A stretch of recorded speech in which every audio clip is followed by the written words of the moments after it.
ओम सहना भवतु सहनौ भुनक्तु सह वीर्यं करवावहै तेजस्विनावधूतमस्तु मा विद्विषावहै। ओम शांति शांति। ओम सदाशिवसमारम्भां शङ्कराचार्यमध्यमाम् अस्मदाचार्यपर्यन्तां वन्दे गुरुपरम्पराम्। श्रुतिस्मृतिपुराणानाम् आलयं करुणालयम् नमामि भगवत्पादं शङ्करं लोकशङ्करम्। शङ्करं शङ्कराचार्यं केशवं बादरायणं सूत्रभाष्यकृतौ वन्दे भगवन्तौ पुनः पुनः। समस्तजनकल्याणे निरतं करुणामयं नमामि चिन्मयं देवं सद्गुरुं ब्रह्मविद्वरम्। सर्ववेदान्तसिद्धान्त गोचरं तमगोचरं गोविन्दं परमानन्दं सद्गुरुं प्रणतोऽस्म्यहम्। Hari Om, salutations to all. So we saw about the Jivan Mukta and how when the Jivan Mukta lives, one is not identified with the BMI. So even when the body drops, it doesn't matter to the Jivan Mukta where the body drops, when it drops, how it drops. No, it has no impact on the Jivan Mukta. Many examples were given, like the skin of the snake, then the leaf that falls from the tree. It can fall anywhere, it doesn't make a difference to the tree. Then we saw last one was 564. The 563 actually, it said that this indestructible self is what has to be realized in life. And the 564, it said that the stone, the tree, the straw, the grain, the husk, all these are reduced to ashes when they are burned. In the same way, this whole universe plus the body, mind, intellect, senses, all these are reduced to the supreme self when burnt in the fire of knowledge. Now that is an important aspect. The burning is not a physical burning. It is a burning first in the fire of knowledge. That's why it is Jivan Mukti. So if one has not burnt the false identification that I am this body, mind, intellect in the fire of knowledge, then when these are physically burnt, the body is physically burnt, the Jivatma still continues. One will continue to take new bodies. But if the ignorance is destroyed with the fire of knowledge, then this cycle stops. All the three cycles will stop. Ignorance cycle stops, karma cycle stops, birth and death cycle stops. Why? Because of first, the root cause, ignorance cycle, that ignorance has been destroyed. What is the realization of that person? That there is only Brahman, the world never was, is, or will be. 565 says that. Vilakshanam yathadhvantam liyate bhanu tejasi tathaiva sakalam drishyam brahmani praviliyate. Vilakshanam means very unique. It cannot be explained. We may use some words to indicate, but it can never be explained. Vilakshanam, it is a indescribable, absolutely unique experience. What is the analogy given? Yatha dhvantam bhanu tejasi liyate. in the light of the sun, just like the darkness disappears. Now that analogy is such that when there is darkness, one can't see clearly. There is dependence, there is fear, more chances of accidents, collisions. So darkness has many challenges, many problems. But the darkness is not a positive entity, it is absence of light. So when the sun rises, the darkness just vanishes and everything becomes very clear. So when one's vision becomes clear, one can see everything properly. Then there is much more harmony.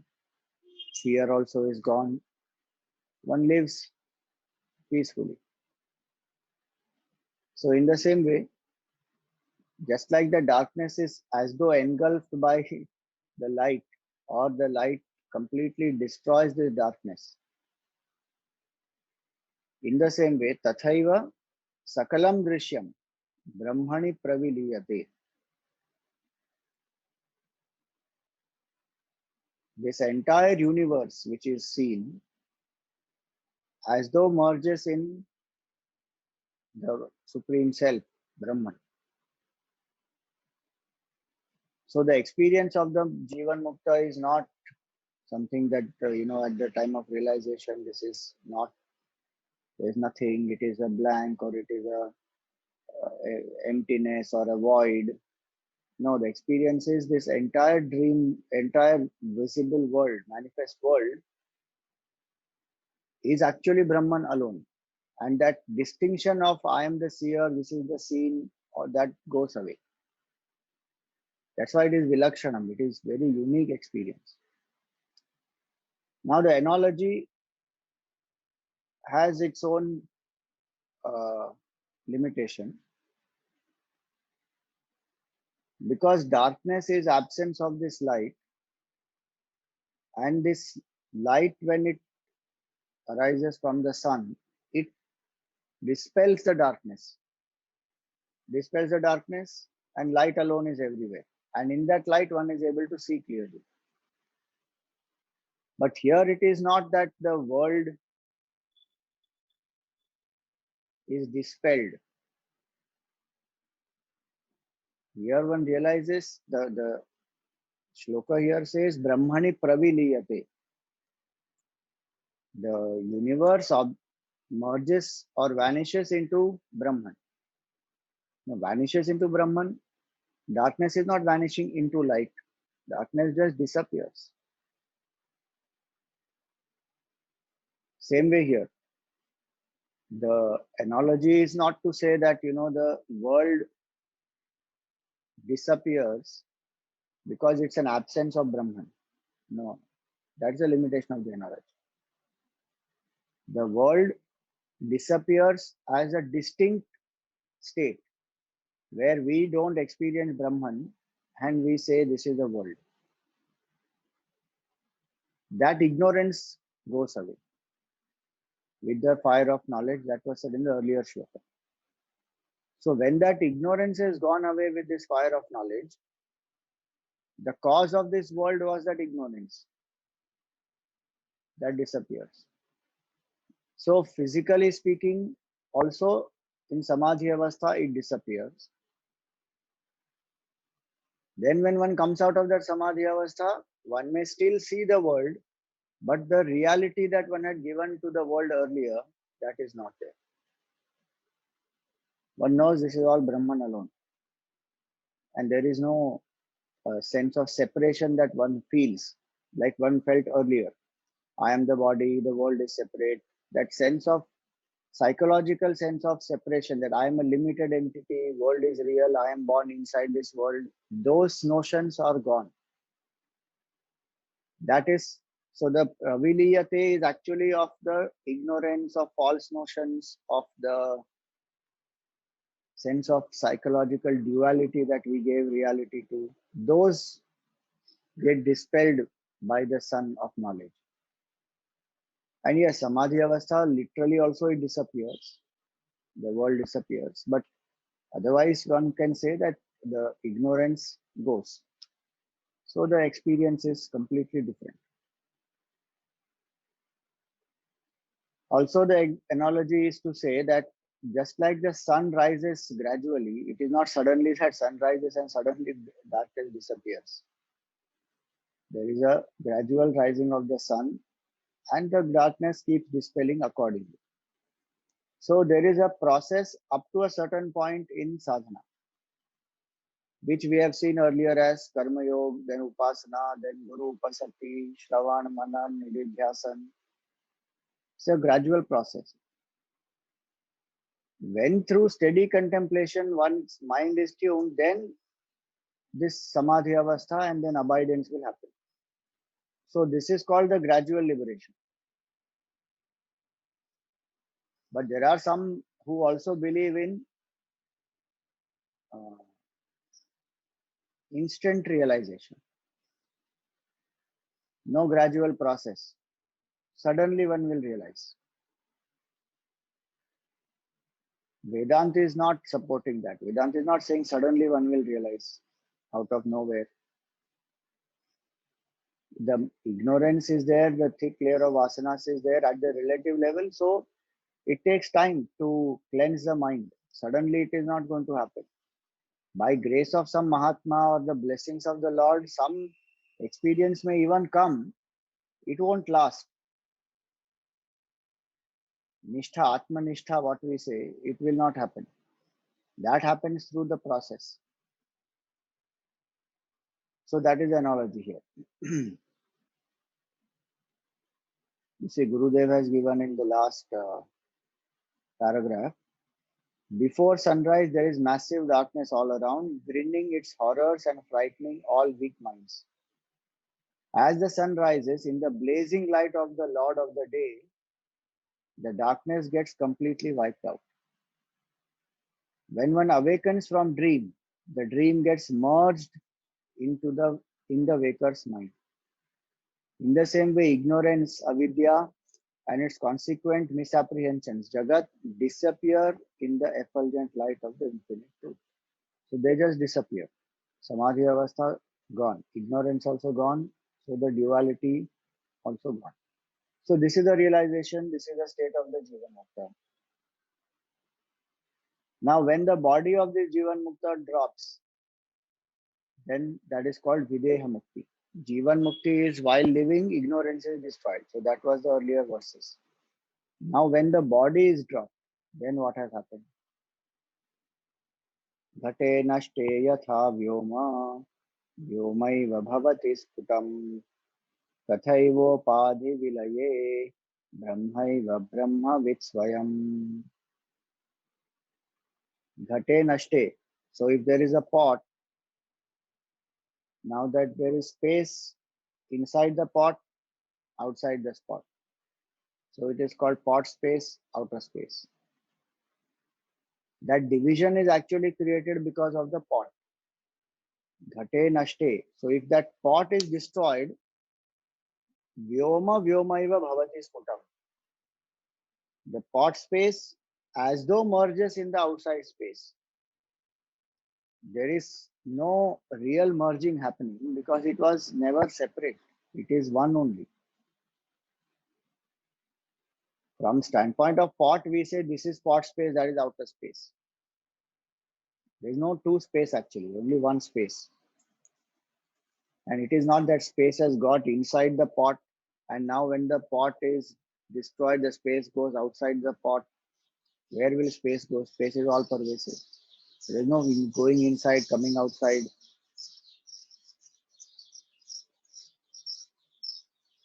So ghate nashte yatha vyoma vyomaiva bhavati sthitam. Tatha upadhi vilaye. In the same way, when the upadhi, the BMI goes, brahmaiva brahmavit swayam. Then over a Brahman become Brahman. While living itself, the person is Brahman. When the body drops, there is actually no change in the status of the Jivan Mukta. The equipment belongs to five elements. It goes back to five elements. Oh, but what about that entity? That entity never existed. That's the point. And that is the realization of the Jivan Mukta, that I never existed, small I. Big I alone existed. Like the pot space never existed. There is only one space. What happens at the destruction of the pot? Nothing. What will happen? The delusion that there was a pot space also is destroyed with that pot. The destruction of the pot destroys the delusion. There was only space. We created a division because we thought that there is a pot. Now there is a special pot space and there is outer space. There was only one space. Space is indivisible. Now, how can you say that? So if you take pot from here to here, one is not taking space of this place to that. And it is not that the space inside the pot remains the same. The pot is moving in space. The pot doesn't have its own special space which it carries wherever it goes. No. But we are like that. We think that there is one separate I inside us, that which we call as Jivatma. Because identified with one body, mind, intellect. Jivatma. Now that Jivatma is special, and that sense of individual Jivatma I am carrying wherever I am going. It's like saying pot space is special and pot space goes everywhere. How it will go everywhere? It is one space only. And the pot cannot divide it. Because pot is made of this earth, grossest element. Space is the subtlest element. How will pot divide the space? Gross doesn't divide the subtle. But it appears that it has divided. It's only an appearance. It is not at all real. Deluded people may continue to think that, oh, there's a pot space, there's outer space. The person with the vision says there is only one space. What pot space? What outer space? So with the birth of the pot, pot space is not born. And with the death of the pot, destruction of the pot, pot space doesn't get destroyed. So there is no birth or death for the Atma. The Supreme Brahman, there is no birth and death. Like in the big space, what is pot and what is the birth of pot space and death of pot space? No difference at all. Apparently, when somebody is seeing, the onlooker sees a pot is destroyed, then space as though became one with everything. So for the ignorant, one sees, oh, the body of the Jivan Mukta dropped away.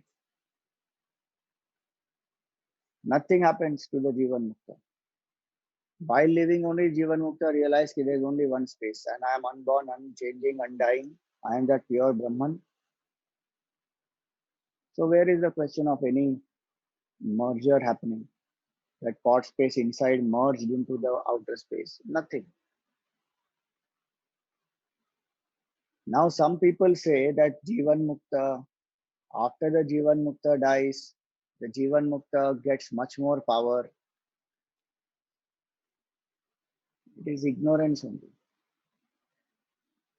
If that Jivan Mukta was a Jivan Mukta, that Jivan Mukta died before itself. The body drops. And the body dropping is for ours, from our standpoint, is not from Jivan Mukta standpoint. And to say that no, the Jivan Mukta is now more powerful because earlier body was limiting, now Jivan Mukta's power has increased. If it is motivating somebody to have Shraddha in that Jivan Mukta, let it be. But if you ask from Jnana standpoint, nothing like that happens. Nothing. It is like saying that the pot space, got more power after the pot was destroyed. How that pot space will get more power? That assumes so many false notions. That pot space was exclusive, and that pot space was unique. Wherever the pot was taken, only that pot space went everywhere. And now that that pot is broken, that space is so powerful that it got merged with the other space. And the power of that small little space has now become so much. Ignorance only. Nothing happens. But people will say all this. From Jivan Mukta standpoint, nothing has changed. World never came out. Brahman alone is. We saw earlier also the attitude of Jivan Mukta is a garland on the neck of a cow. Makes no difference to the cow. Whether the garland stays there or it falls, no difference. Same is with Jivan Mukta. So from Vedanta standpoint, we have to understand that. Now, if that Jivan Mukta is not a Jivan Mukta, if that person is only a highly advanced seeker, then there will be possibility that yes, that one is still in the realm of reality. Then one may say that this person may have acquired certain siddhis, depending on which path one has followed. And the limitation of the body one has transcended. So one can do many more things fully identified with the mind. But still one is a jiva. One is a limited entity. Jivan Mukta is beyond all that. So when the Jivan Mukta's body drops, what has happened? Jivan Mukta was already while living Brahman. The body just gets back into five elements. If we want to know what happens from our standpoint, the answer is five elements, gross five elements, we go back to gross five elements. Mind is subtle five elements, it goes back to subtle five elements. Pranas go back to the Mahaprana, total prana. That's all. No, but what about the entity? Where was that entity? A bundle of five elements is being called as Mr. So and so. No, what about the pot space? Where was the pot space? This pot is what we are saying is separate. And this pot is separating this space from outside space. And then we are calling that as pot space. That is our delusion. There was never a pot space separate from that main space. There was never one separate entity apart from Brahman. When Mahavakya says Tattvam Asi, you are that, it means you as you don't exist, that alone exists. Tattvam Asi, that thou art.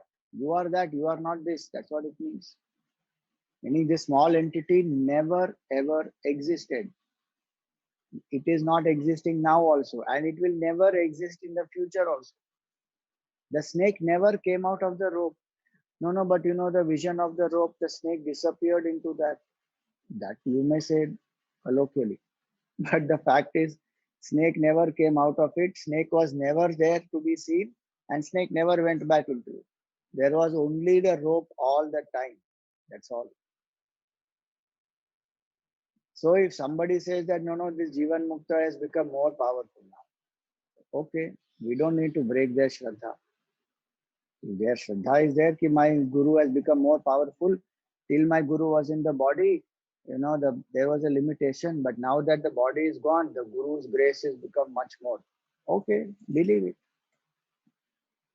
If it is helping a person to surrender and invoke bhavana and let go of one sense of identity, it doesn't matter. In the Bhakti Shastra, it is said, Yena kena prakarena mana Krishna niveshayet. In any form, in any way, you just surrender and let the mind abide in Krishna. Anyway, doesn't matter. Because it's all false.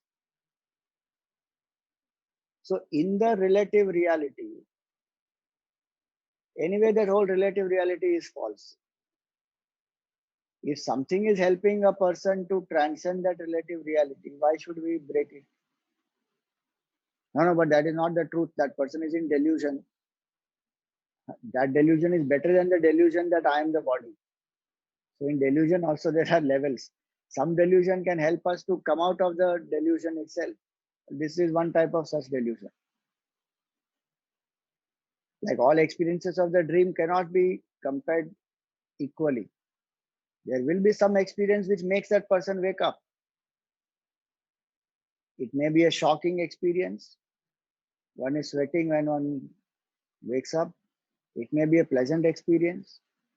It may be some tiger was chasing and one almost died. It can be any such experience in the dream. But that experience which helps this person to wake up, let that experience happen. From waker standpoint, one will know, okay, oh, it was never there. If it is helping somebody, so if somebody says, no, no, this person, my Sadguru has become more powerful and I can feel the grace so much more. Now don't bring this shloka, say, Arey, nothing like that happened. It is all your delusion. Don't break their faith. This is for us to understand our clarity. And so that we don't get carried away by sometimes wrong notions, because we also then many times say that. So our mind must be clear. If we are using this to surrender, then that doesn't matter. But from technical standpoint, we should be very clear that Jivan Mukta does not maintain the subtle body. It goes back to Brahma. Because some people think that Jivan Mukta maintains the body. Ishwar Ichha, whatever happens will happen. If that BMI is being used by Ishvara, when the body drops, Ishvara only was functioning here through that body. So it goes back to 5 elements. That's all. If Ishwar Sankalpa is there that some people get guided by the work and the life of the Jivan Mukta, that will happen. That doesn't mean that Jivan Mukta has kept the body separately, the subtle body, the individual Jiva, Atma is there. No. For example, Vivekanandji or Gurudev or Mirabai or Anand Mahima, any such great Mahatma. They dropped the body long back. Adi Shankaracharya dropped the body long back. Now, is there a soul of Adi Shankara or Vivekanandji or Anand Mahima which is guiding all the seekers? No. What is written here? Brahmaiva Brahmavid Swayam. That Jivan Mukta is already while living merged with that Brahma. So even today, if there are countless number of people who are benefiting from that Jivan Mukta's life, that is the sankalpa of the Ishvara. And Ishvara guides them also. That Jivan Mukta is not maintained separately their entity. Then they would not be Jivan Muktas. Earlier we saw that they have destroyed it through knowledge. In the fire of knowledge, that false identification is all destroyed. I am this is destroyed. So the example has a certain limitation that in a pot example, the pot has to be physically broken for the space inside to merge with the space outside. As though merged, no real merger. Here, while living itself, this person has finished the false identification with the BMI. Then physically also, when the destruction of this body happens, there is no difference to that person because there is no person there. Has become one with that. So the Jivan Mukta is Brahman alone, and in Brahman there is no less power, more power, less blessing, more blessing, nothing like that. Brahman is Samam Brahma, is of the nature of equanimity, uniformity. There is one pure infinite consciousness, that's all. Kshiram Kshire Yatha Kshiptam Tailam Taile Jalam Jale Samyuktam Ekatam Yati Tathatmanyatma Vinmunihi. Now another example given here is Kshiram Kshire Yatha Kshiptam. Like the milk is poured into milk, Tailam Taile, oil is poured into oil, Jalam Jale, water is poured into water. Samyuktam Ekatam Yati. They as though become one. From a container, milk is poured into a big tub, let us say. Then as though they become one. In the same way, Tatha Tatha Atmani Atmavin Munihi. So the knower of the self as though has become one with the Supreme. So now the analogy here is to say that so far I was thinking of myself as one small jiva. It's like having milk in one small container that is poured into a huge ocean of milk, let us say, Shira Sagar. Then that milk merged with that ocean milk. The entity which felt I am a separate milk gone. The separation is gone. Merger has happened. Same way with oil, same way with water. The individuality wakes up to realize I am the infinite and there is only one infinite. Now, but what happens to other people then? Suppose Mr. A realizes that I am infinite. Then what about Mr. B? How can Mr. B also realize I am infinite? How can two people realize I am infinite? Our mind thinks in that way. The fact is A realizes that B and everyone is Brahman alone. And there is no A, B actually. So pot A is pot space A and pot space B. The realization is that there is no pot space A and pot space B. There is only space. No, but that is realized by the space of pot A. Pot space A realized that everything is space. What about pot space B? Now, who is asking this question is important. Pot space A will never ask this question. Because from A standpoint, everything is Brahman. There's only space. Like that, everything is Brahman for Jivan Mukta. Because Jivan Mukta is not seeing duality. We are asking that question. Either B is asking that question or C is asking that question. So the solution is what? Lift yourself to that state, then experience it. Because this cannot be intellectually explained. That space inside you is not pot space B. There's only one space. And so there is no other division of pot A, pot B, pot C. It is not there. There's only space. When this ignorance is destroyed, that is the merger. See, in that analogy, physically one is taking milk and pouring it into the ocean of milk or in a bucket. Here it is not physically the body will merge into the Brahman. That also happens in some cases. But that's a, what we call, very exceptional case. Like Andal, she wanted to marry the Lord.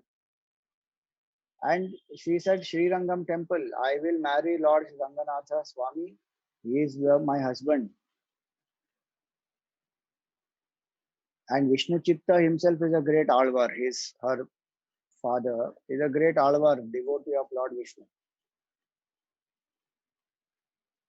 So he used to make garlands and offer every day. And this Andal, as a young girl, she wears the garland on her and she sees how it is and then keeps it back. And then Vishnu Chitta would offer that to the Lord. Vishnu Chitta didn't know that she was doing this. So one day he found some hair in that garland. The next day he saw, oh, this is what my daughter is doing. He got very upset. He scolded her, saying, "How can you wear this on yourself and then we offer it to Bhagwan? It has to be offered as it is." He said, "No, no, but he is my husband and I want to see whether this garland is fine, it smells fine, how does it look, is it proportionately made properly, all that." Vishnu Chitta said, "No, no, we can't do all that." So he started offering garland without Andal using it. And he felt that the resplendence of that Lord has become less. So he inquired from Bhagwan that what happened. And Bhagwan said, "I like that garland which she used to wear." Then onwards, it became a custom in her house that she will wear every day the garland and then it is offered to the Lord. Then they wanted her to marry. She said, "I will not marry anybody. My Lord is only Ranganatha Swami." And Ranganatha Swami also came in the dream of the Vishnu Chitta and said that, "Yes, bring her to Sri Rangam and I will marry her." Ranganatha Swami instructed all the temple priests also that she will come and let her come into the sanctum. Everybody is wondering what is happening. But Andal dresses up as a bride, proper bride, and with the garland in her hand, she goes into the temple, gone inside Ranganatha Swami, merged, physically merged, gone.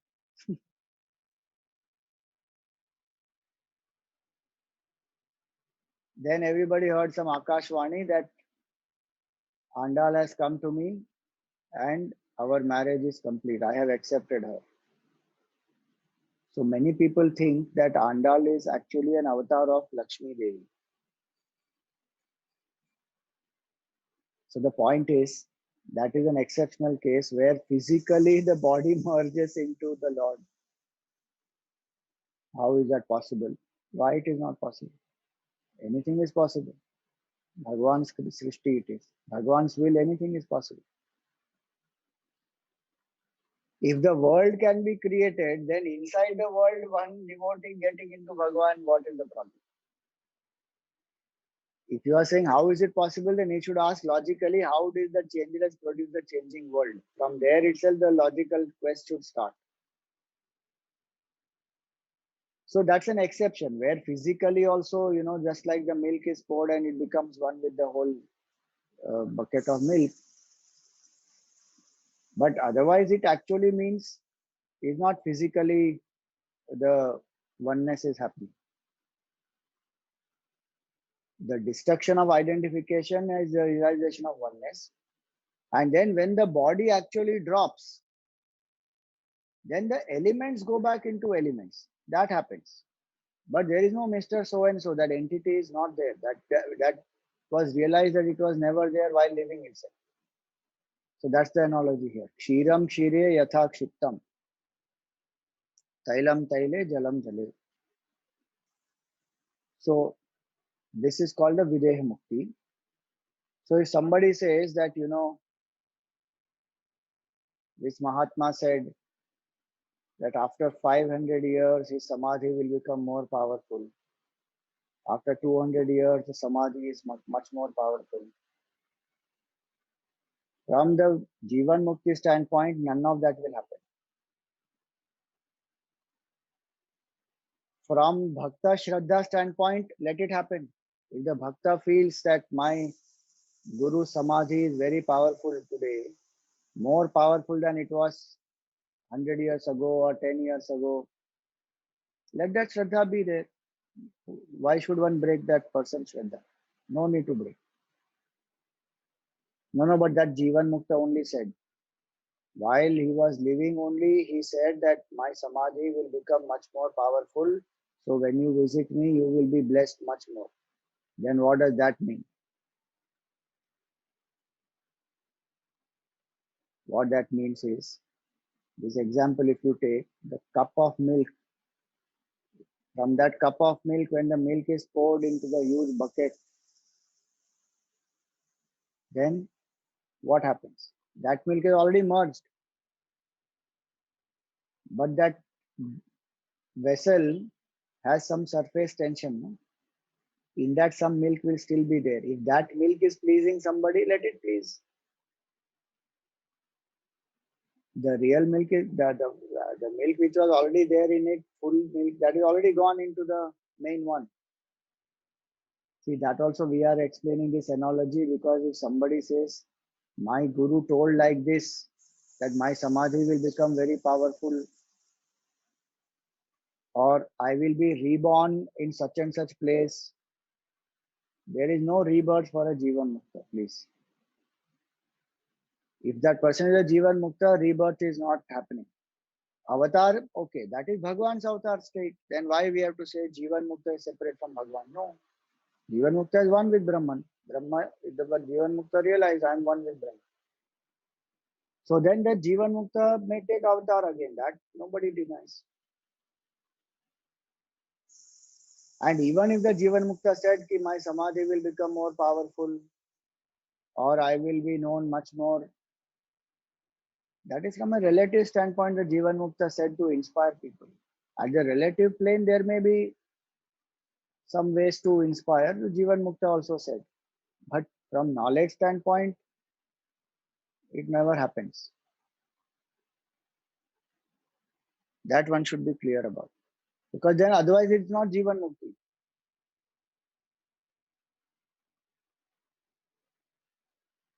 So Videha Mukti, we should be clear about that while the person was living was a Jivan Mukta, and when the body drops, the body and the pranas and the mind and intellect, they all merge into five elements. Over. There is nothing, no residue left. Like the camphor completely burns away. It's over. There's no residue left. Videha Mukti is like that. Nothing. Camphor just burns. A better example for that would be not burning the camphor, because if when camphor burns and there is that uh, black carbon, and the equipment which one used to do the arati, that camphor arati, that equipment becomes black. So there is some residue there. But if you just keep the camphor, expose it to air, it will just disappear. There is no residue left. It's just gone. After some time, there is nothing, no camphor, no residue. That is Jivan Mukta. And body also goes back into five elements. So there is no residue, nothing. That is Videha Mukti. एवं विदेह कैवल्यं सन्मात्रत्वमखण्डितं ब्रह्म भावं प्रपद्यैष यतिर्नावर्तते पुनः.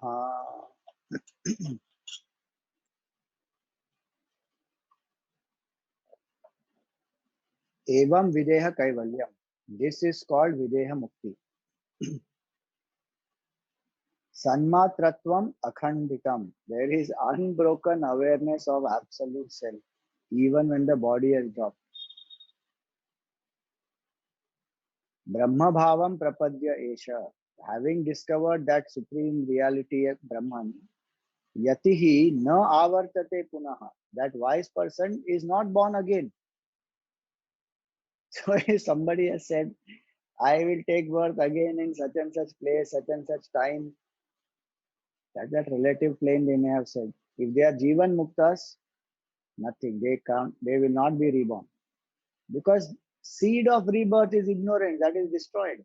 And what is the experience? Sanmatram akhanditam. Sanmatratvam akhanditam is unbroken awareness of the self. No change is possible in that. No death, no birth, no change, nothing. Brahman alone is. That is actually Videha Mukti. Till that time, that person is not a Jivan Mukta. One may be a yogi, one may be some Mahatma, Siddha, Purusha, who has attained some siddhis and who still has some work to accomplish in the world, so may still not have realized the absolute self. Those possibilities in the relative plane are there. But to say that Jivan Mukta is like this, that is not correct. Technically, that is not correct. Jivan Mukta is not like that. Jivan Mukta, that's why is a cut above the rest. The entity has completely died. Now, no trace. So there is no reason why the Jivan Mukta has to come back. No, Jivan Mukta comes because, one has to guide. That is avatar then. That is not a Jiva taking rebirth. So, yatir na avartate punaha. Videha kaivalyam. So, videha, when the body is dropped, then kaivalya is the experience. That is called videha mukti. Final resolution. That person went beyond the body identification while living itself. Videha mukti is not possible unless Jivan mukti happens. So we have discussed this earlier. Krama mukti, Jivan mukti, Videha mukti. While striving in this world, if somebody has not realized the truth and has very high level of vairagya, where there is no need to return to earth, then that person goes to Brahma Loka, waits there in contemplation up to the time of Pralay. Brahmaji gives the knowledge to that Jiva at that time. Mukti happens. That is called Krama Mukti. Jivan Mukti is while living here, one realizes the truth that I am not the mere man. Videha Mukti is the body of such a Jivan Mukta when it drops. That is called Videha Mukti. That Jivan Mukta is Brahmana Loka. There is no coming back for that Jivan Mukta. Sadatmaikatva Vijnana. Sadatmaikatva Vijnana. Dagdha Vidyadi Varshmanaha. Amushya Brahma Bhutatvad. Brahmana Kuta Udbhavaha. Sadatmaikatva Vijnana. The knowledge of the oneness of Jiva and Brahman.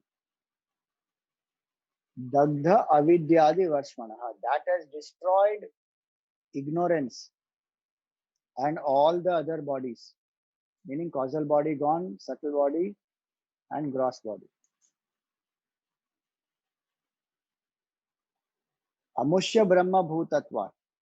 And that person has become Brahman. Brahmana Kuta Udbhavaha. And how can Brahman have rebirth? Shankaracharya is also questioning. How will Brahman have rebirth? If Brahman has rebirth, then Mukti is, there is nothing called Mukti. Jiva also has rebirth. Brahman also has rebirth. No need of Mukti. Then live as one is living. If we say Brahman is infinite reality, then only something called Mukti is there. And from a higher standpoint, there is no Bandhan, so there is no Mukti. That is only from our standpoint of the BMI and Buddhi standpoint. From Jivan Mukta standpoint, Bandhan and Mukti don't even exist. Because Brahman never was born to again come back to Brahman. So there is no birth of Brahman, there is no death of Brahman, there is no rebirth of Brahman. That cycle never, Brahman never went through that cycle. But who went through that cycle? Nobody went through that cycle. No, but this is very real to us. And that's the problem. That avidya makes it appear very real. Samadhi avastha, one goes and sees, there is nothing real about it. There is no experience of duality in that state. So that non-dual experience is Brahman. And that is the realization. So that which is Sadekatva. So this knowledge is going to destroy the ignorance at the relative plane, we are saying. So when that ignorance is destroyed, then there is no question of I was born, then this is my life, and this is the birth date, this is the realization date, and now the body is going to drop, and now I will be again born after some time to bless the people. Nothing of that exists.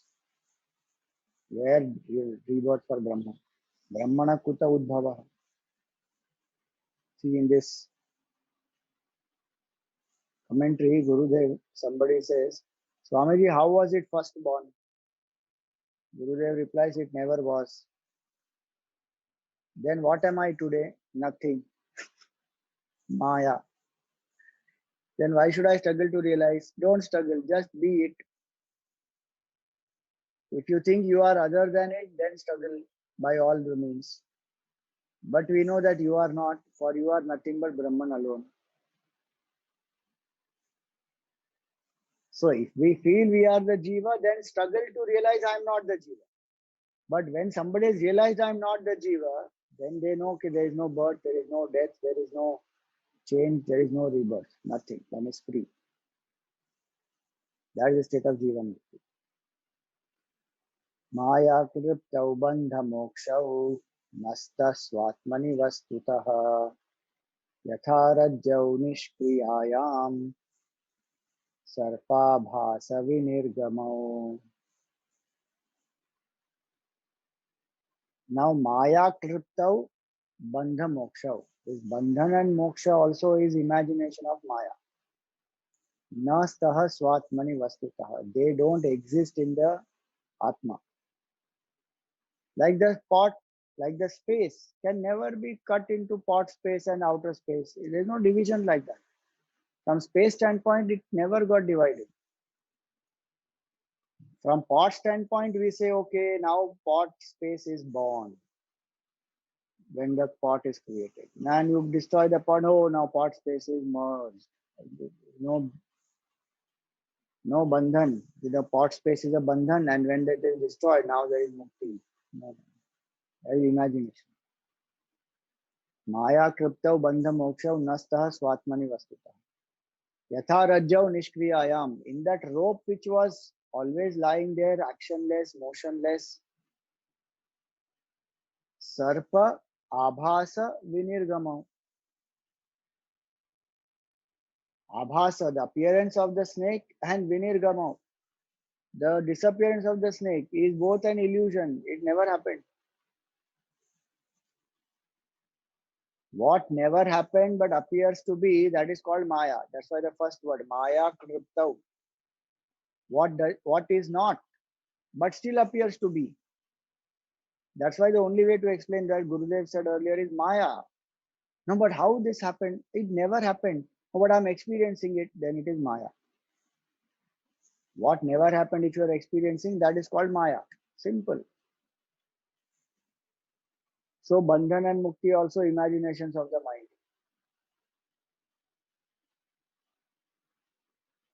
No, but at mind level it exists or not?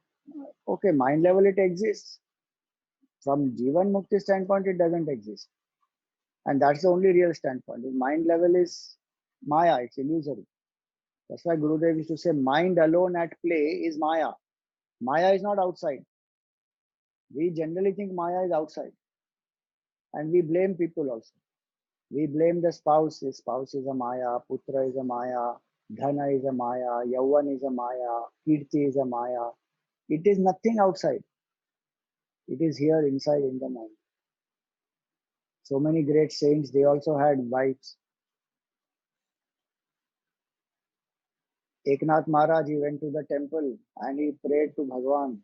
Oh Bhagwan, I am so thankful to you that you have blessed me with such a great wife. She is such a great seeker and we both do your sadhana. I am so blessed to have such an amazing wife. After some time, Tukaram Maharaj comes there and he prays to Bhagwan. He's saying, oh Bhagwan, I am so thankful to you. You have given me such a terribly nagging wife that because of this wife, I have got Vairagya. And I know that the samsara is not worth running behind. So please, I bless you. I am so grateful to you. I am thanking you a lot for blessing me with such a wife. Then after some time, Narsi Mehta comes there. And Narsi Mehta says, Bhagwan, I am very happy. Now I become free. My wife has died. Now I don't have any family responsibility. I can just remember you full time. Thank you very much. All the three of them have different experiences of with their wives, but look at their internal state. It is same. All are grateful to Bhagwan. So where is Maya? It is not out there. It is inside here. And it is this mind which then makes it appear that I am this BMI, I am this body, I am this Jiva. And then this world is real and God is separate. That is the play of the mind. So Maya Kriptau is not just external, it is internal actually.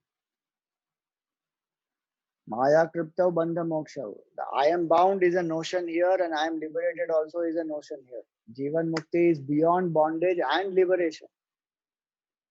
Like that example which we have discussed earlier. That woodcutter did not have a rope, so he did the action of tying the donkey. So the donkey thinks I am bound by the rope. So the donkey stays there whole night. And next morning when the woodcutter takes the other donkeys, this fellow is not coming. So he has to do the action of untying again. Now that fellow feels, I am untied, now I can move. Array, there was no rope before and there is no untying after. Just imagine who is the donkey. We are thinking we are bound and we are getting liberated.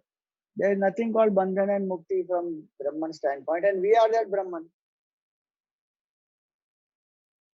If we have not realized that, then put the efforts to realize. But what is the nature of realization? That Bandhan was never there. That is the nature of realization. It is not that I was bound and now I am liberated. No. Bandha moksha na staha. In the Atma, there is no Bandhan, there is no Mukti. There is no duality. So what will bind whom? And there is no possibility of ignorance in Atma. Wherever the sun goes, there is no darkness. Brahman is of the nature of consciousness. How can consciousness have ignorance? It's like saying there is darkness inside the light. And now the light forgot its own nature and it has become dark. Array, all that is not possible at all. That which is Jnana Swarup, Chaitanya Swarup, Atma cannot become ignorant. But we still think I am ignorant because we are identified with the body or the mind. So Vedanta says, na iti, 2 times, negate. Not this body, not that subtle jiva. Then who are you? Brahman. Yesterday, that anecdote we read, no, Tapon Maharaj, when he met that Sadhu Mahatma, any question you ask that Mahatma, his reply is Brahman. Did you like the food? Brahman. What do you do here? Brahman. Everything is Brahman. Are you hungry? Brahman. We may think they have gone mad, but they are the people who are actually reveling in the Supreme. No bandhan, no mukti, nothing. So this. So same thought flow in the next mantra, next shloka also.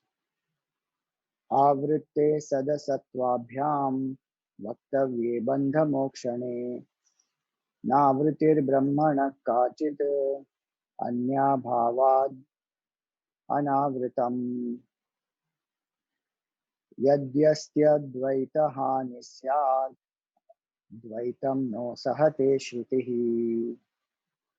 Very beautiful line. Avrite sadasattvabhyam vaktavye. So the presence or the absence of veiling, bondage and liberation, bandha mokshane, when they are spoken about, it is a delusion that one can speak like that. Why? No avriti brahmana kartik. There is no coming and going for Brahman. Anya bhavad anavritam. Because there is no second thing. Anya abhava. Where is a if there is two things, then one can cover the other. Or two things are there, that one limits the other. And the moment there is limitation or finitude, then birth, death, coming, going, all that starts. There is only one infinite absolute truth. So anya abhavad anavritam. So there is no coming and going. Then he says, if you say it is true, if you say bandhan and moksha is true or coming and going is true, then yadi asti, then advaita hani. If you say that is true, then you are destroying advaita because you are introducing two now. Dvaitam no sahate shrutihi is a powerful line. Veda does not admit duality, and Veda will not tolerate duality. The objective of Shruti is non-duality. Powerful shloka this is. So when one says that I am bound, I am ignorant, and then in the process one is doing sadhana to purify the mind, realize the self, that is a part of this Maya, but the realization is that there was never this bondage at all. So there is no liberation. No arvritir brahmana. So there is no coming, going, sadhana, evolving, devolving, none of that. Because there is no two. One infinite Brahman is, that's it. And infinite means changeless. But if you say no, no, it exists, then you are admitting duality. Yadi asti advaita hani syat. Then non-duality you are destroying. And the entire purpose of the Veda is to bring us to that non-dual state. Then if we accept duality, then we are destroying the purpose of the Veda, and Veda will not tolerate that. Meaning Veda doesn't approve that. People may believe what they want to believe, but that is not what the Veda says. The Pramana is not clear. I mean, the Pramana is not propagating that. Veda is a Praman. The valid means of knowledge is the Veda for Brahman. So Veda doesn't approve that. You know, no, there is duality. There is a body, there was bondage, and now there is liberation. No. There was never bondage, there was no liberation. Then why am I doing all this? Because we are still not feeling that Advaita. So from Dvaita to Advaita, Shastra is helping us to go. And we must go from Dvaita to Advaita because that alone is real. And so many lives of saints is a proof of that. Even those saints who were in the Dvaita, who have played with the Lord, who have spoken with the Lord. Namdev used to play with Vitthal. Ramakrishna Paramahamsa has seen Mother Kali. He used to talk to her. Examples like that, so many one can give. Vitthal came and he was working with Janabai, helping her in the housework. That is a great state. Bhagavan manifesting, the unmanifest becomes manifest, and the work he is doing, or he's playing with Namdev, or he's speaking to Namdev, or he is appearing as Mother Kali to Ramakrishna. No doubt that is a great state. But all of them have helped the devotee to realize non-duality. At a point, Mother Kali had sent Totapuri Maharaj, and Ramakrishna cut the form in the mind and went into non-dual state. And when he went into the non-dual state, he was reveling in that bliss. He would not want to come down from that state. For some karmic reasons, whenever the body came down, whenever he came down to body level, he would long to go back into that state. From duality, he went into non-duality. Namdev was made to realize by Vitthal that he is not a form, he is everywhere. Visoba Khechar made him realize that. Visoba Khechar had his feet on the Shivlinga, and Namdev got very angry. He said, "Old man, what are you doing?" He said, "Can you please lift it? I am very old. Please put it somewhere else." Wherever he's putting the feet of Visoba Khechar, a Shivling is coming up there. Then Namdev realized that Vitthal wants me to understand that there is only one truth. He is not just a form. So whether it is Ramakrishna Paramahamsa, whether it is Visoba, Namdev, Ishvara makes that Jiva realize that there is no Jiva Jagat Ishvara Bheda at all. So there is no Bandhan, there is no Mukti. That is the final state. So whichever path one goes, Bhakti or Jnana, one will come to that state. And that's why the Shruti is saying that non-duality alone is reality. Duality is a myth. It does not exist at all. In the realm, if we are still experiencing duality, then we should know that it is a myth and put efforts to realize non-duality. That when we know that snake is a myth, we'll stop getting afraid of the snake. And we want to realize what is there that is supporting this and appearing as a snake. Then our attention goes to the substratum. Same way. Bandhan cha mokshan cha mrishaiva mudha buddher gunam vastuni kalpayanti drigavritim meghakritam yatharavau yato dvaya sanga chidetadaksharam. So same thought continuing ahead. Bandham cha moksham cha mrisha eva. Bondage and liberation are false. Mudha. These deluded people, what they do, meaning all of us, when we are deluded, what do the deluded people do?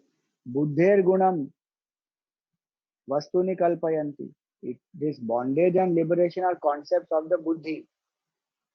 And the buddhi is imagining this by projecting it on the atma, that atma is bound and I am that atma. So I have from atma become a jivatma. That atma which is infinite, now identified with one body, mind, intellect, appears as a jivatma. Now I am bound by this body, mind, intellect. Now I have to get liberation. Who is saying this? Buddhi is saying. In deep sleep, do we feel bondage? Is there a desire for liberation? No. Of course, avidya is there, so that's a limitation of example. But when this buddhi is not functioning, then bondage and liberation concepts also don't exist. Drigavritim meghakritam yatharavav. Just like the clouds, when they are veiled, when they are veiling,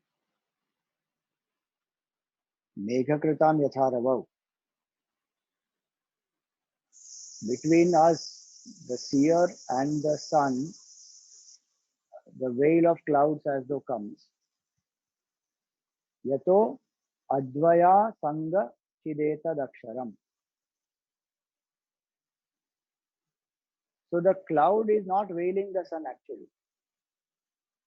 From earth, when we see, then it appears as veiling. If you go into space and look at it, the cloud is independently existing, sun is independently existing, there is no connection. But from earth now they look like that. The cloud is covering the sun. That is a delusion.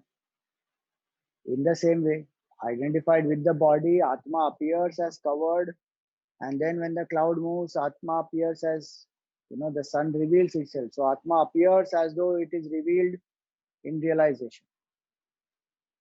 His covering and this removal of the covering, both are illusory. From the standpoint of this astronaut who is in space, the veiling never happened and the removal of the covering also did not happen. So what is the point? Advaya asanga chid etadaksharam. This consciousness is non-dual.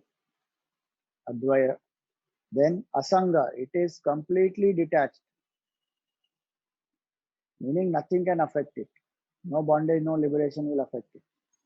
Then asanga. Then chid, consciousness it is. Ekarasam. It is one non-dual, unattached, absolute bliss. So there is never that there is no concept of bondage and liberation for the self. Then for whom it is? A buddhi. Acha, then I don't need to strive for liberation. Who is that I? That is the question. If that I is the buddhi, then better strive for liberation. But if that I is the Atma, then the question will not arise. Nobody will ask then, should I strive for liberation or not? If you feel Jiva Bhav, then strive for liberation. If you don't feel Jiva Bhav and you are one with Brahman, then the question only will not arise. One more sloka. अस्तीति प्रत्ययो यश्च नास्तीति वस्तुनि बुद्धेरेव गुणामेतौ न तु नित्यस्य वस्तुनः. Same thought. Astīti pratyayah. The concept that bondage is there. Asti here means bondage. Yascha na astiti vastuni. And that it is not there. Buddhireva guna vetav. Both these are only imagination of the buddhi. Natu nityasya vastunaha. They don't belong to Brahman at all. So for today, we will stop here. Actually, this 574 also is the same shloka. Same thought. Continue. 574, 575. This 575 is actually the from this Mandukya Karika. It is inspired from there, that mantra, that shloka. So we will take this up in our next class. That will be on Monday. And we will conclude Lord Shiva's day, Monday. Vivek Chudamani, Bhagwan's grace we completed. Monday we will complete. So any questions on today's session?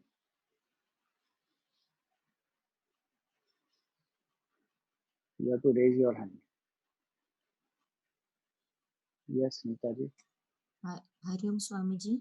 When we say that Jivan Mukta, so like if two Jivan Mukta meets to each other, they feel the like that they both are not the body and they are at that like same Brahman. So they do communicate like a Dakshinamurti, in Dakshinamurti Stotra we say that guru and disciple just by saying the mudra they understand. So is that the feeling they go through when they meet? See, the feeling is that there is one Brahman. Both are feeling the same thing. The two, the notion that is that there are two is our standpoint. Okay. Okay, Raman Maharshi and Tapon Maharaj meeting. Anand Mahima or Gurudev meeting. Now these are our standpoint, two people meeting. Yeah, so their experience is meeting. Their experience is nothing is happening. Brahman is full stop. So if you ask their experience, then I can only say that it is their experiences. There is only Brahman. The world only is not there. So where is the question of two Jivan Muktas meeting? That is there. I mean, from a so they don't communicate. Yeah, so there is no communication in that sense. But from a relative standpoint, you and I see. Yeah. So we see, okay, Jivan Muktas, Gurudev and Anand Mahima, they spoke to each other. And there was some satsang that happened. Tapon Maharaj and Ramana Maharshi did not even speak. They were in presence of each other for half an hour, no word exchanged, but highest communication as though. But that is from our standpoint, not their standpoint. Okay. Yeah, limited Buddhist thinking. Yeah. Thank you. Dipti. Yeah, Swamiji, in the last 2-3 verses, he's saying that bondage and liberation are the concepts of the intellect. That means when we identify with our intellect, we think there is Dvaita. Is that so? We think there is separation.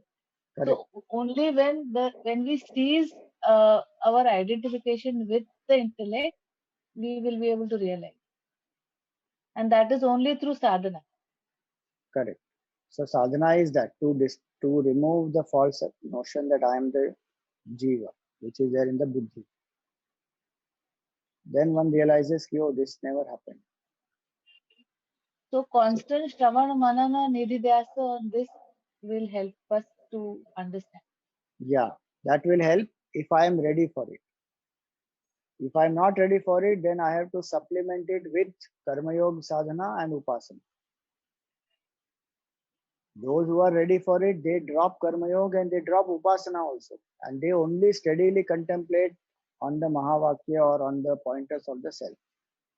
So if we are ready for that level of Chitta Shuddhi and Ekagrata is there, then only Jnana Sadhana it is called. Jnana Sadhana is enough. Shravan Manan Nididhyasana. And through that Samadhi. If I am not fully ready for that, then Karma Yoga and Upasana also I should practice simultaneously. Hariom, Swamiji, it was such a wonderful journey with you. Thank you so much. Kalpana ji. Namaste, Swamiji. Just to put it concisely, Vedanta is saying that perception does not prove reality. Yeah. Correct. Perception doesn't prove reality. Uncontradictability proves reality. What remains? Uncontradictability.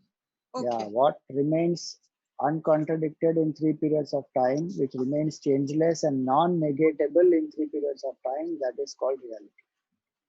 Perception though never proves reality. That people in the world, they go by perception only and they think that is the proof of reality. But that is never the proof of reality.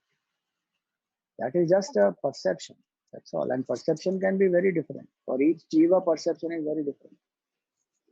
Yeah, so while I'm a jiva, I have basically 2 ways of thinking. There is an absolute truth and a relative truth, right?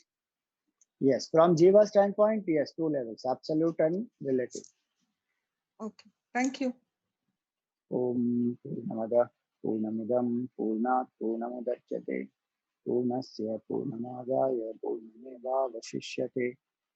Om Shanti Shanti. Hari Om Shri Guru Om.